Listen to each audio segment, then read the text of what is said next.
일을 하는 사람들은 누구나 성과를 위해서 일하지 않을까요? 근데 굳이 성과 중심으로 일하라고 할 필요가 있는지 궁금합니다. 대부분의 사람들이 성과를 좋은 결과하고 같은 말로 생각하는 경우들이 많습니다. 그래서 뭐 많은 사람들은 내가 일하는 것은 좋은 성과를 위해서 우리가 일을 하고 있지, 그럼 뭘 위해서 일을 하고 있느냐? 대부분 다 좋은 결과와 성과를 같은 의미로 생각하는 경우들이 많죠. 그런데 우리가 성과라고 하는 개념은, 성과는 목표를 달성한 결과물을 성과라고 합니다. 그래서 성과를 내기 위해서는 내가 이루고자 하는 결과물을 목표화하는 게 필요하죠. 그래서 내가 어떤 일을 해서 이 일이 완료가 되었을 때 기대하는 결과물은 구체적으로 이런 모습으로 이루어져야 된다라고 객관적으로 규명을 하면은 그 규명한 모습을 우리가 목표라고 하고, 그 목표를 정해진 기간 내에 달성을 했을 때에 우리는 성과라고 이야기합니다. 이 성과 중심으로 일을 해야 되는 가장 큰 이유 중에 하나는, 우리가 어떤 일을 해서 원하는 결과물을 이루어내기 위해서는 한정없이 일을 할 수가 없습니다. 그래서 항상 기간, 납기라고 하는 것이 항상 있죠. 그리고 이 납기에 맞추어서 원하는 결과물을 이루어내기 위해서 우리에게 주어진 자원도 무한정이지 않고 항상 한정적입니다. 그래서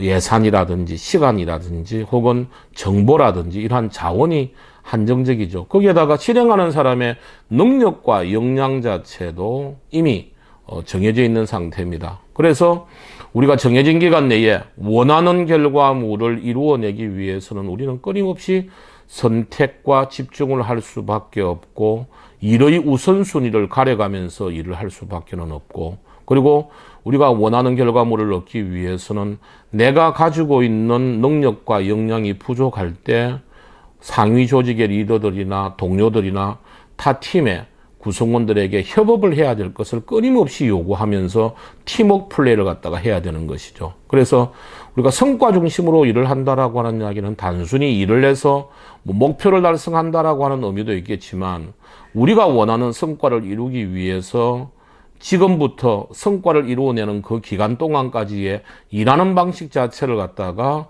우리가 원하는 성과를 목표화해두고 그 목표와 현재 수준의 갭을 메꿔내기 위한 끊임없는 전략적 의사결정 과정을 거쳐야 된다라고 하는 의미가 바로 이 성과 중심으로 일해야 된다라고 하는 의미의 본 모습이라고 볼 수 있겠죠. 그래서 우리가 성과 중심으로 일하는 방식은 다른 말로 표현을 하면은 고객 중심으로 혹은 수요자 중심으로 일하는 방식을 우리가 성과 중심으로 일하는 방식, 이렇게 이야기를 할 수가 있습니다. 우리가 일을 해서 결과물을 내는 것은 실행하는 사람의 기준이 아니라 항상 그 결과물에 대한 가치 판단을 갖다가 하는 상위 조직의 리더라든지 그 다음 회사라고 하는 조직이 있기 때문에 항상 성과 기준은 실행자의 기준이 아니라 수요자나 고객의 기준이 됩니다. 그리고 또한 성과 중심으로 일하는 방식은 전략적 자원관리 방식으로 일을 한다라고 하고도 같은 의미입니다. 그래서 우리가 성과 중심으로 일을 한다라고 하는 것은 끊임없이 한정된 자원을 성과를 내는데 필요한 일들에 어떻게 전략적으로 배분할 것인가를 끊임없이 의사결정하면서 일을 하기 때문에, 성과 중심으로 일을 한다라고 하는 것은 고객 중심으로 일을 한다 혹은 전략적 자원 배분 방식으로 일을 한다라는 말과 동일한 말이다, 이렇게 우리가 볼 수 있겠습니다. 나름대로 열심히 일을 했는데 결과가 애초 목표에 미치지 못한 건 담당자만의 잘못은 아니지 않을까요? 네, 흔히들 이제 일이 잘못되었을 때, 결과가 잘못되었을 때 저는 나름대로 최선을 다했습니다. 근데 결과가 잘못된 것은 저만의 잘못은 아닙니다, 이렇게 이야기하는 경우들이 많이 있죠. 근데 이제 일을 할 때 그 과정을 한번 따져봐야 됩니다. 그래서 일을 하기 전에 목표를 명확하게 세웠는지, 그리고 전략을 제대로 수립했는지, 그리고 통제 불가능한 외부 리스크라든지 내부 리스크에 대한 대응 방안을 제대로 세웠는지, 또한 실행할 때 상위 조직의 리더들이나 혹은 타 조직이나 혹은 동료들의 협업을 제대로 이끌어냈는지, 그리고 중간중간에 끊임없이 어떤 중간평가를 통해서 개선을 갖다가 하면서 일을 했는지, 이러한 것들이 이루어졌는데도 불구하고 결과물이 내가 원하는 것이 이루어지지 않았다면 그건 당연히 제가 볼 때는 면죄부를 줘야 된다고 생각을 합니다.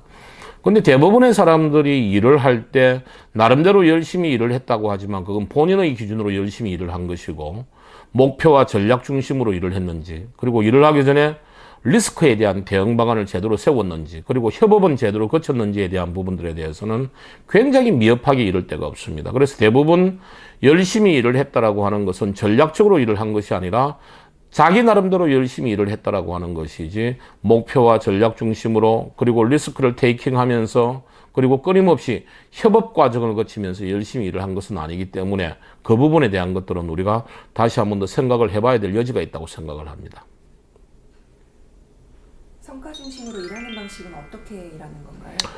성과 중심으로 일하는 방식의 가장 중요한 것은 나에게 어떤 주어진 일이 있을 때, 혹은 주초나 혹은 월초에 내가 월말에 달성해야 될 목표가 있을 때에 그 목표가 달성된 상태를 구체적으로 입체적 조감도나 혹은 상태적 목표로 구체화해서 상위 조직의 리더한테 코칭을 받는 것이 가장 중요합니다. 그래서 성과라고 하는 것은 목표를 달성한 결과물이기 때문에 이 목표 자체가 조감도 형태나 혹은 상태적 목표로 구체화되지 않으면 성과는 이루어지지가 않습니다. 그리고 그 목표라고 하는 것은 실행하는 사람의 기준이 아니라 항상 상위 조직의 리더가 컨펌하는 기준이기 때문에 항상 일을 하기 전에 이 상태적 목표 혹은 입체적 조감도에 대한 부분들을 반드시 상위 조직의 리더한테 코칭을 받고 컨펌을 받고, 그 다음 이 목표와 현재 수준의 갭을 분석을 해서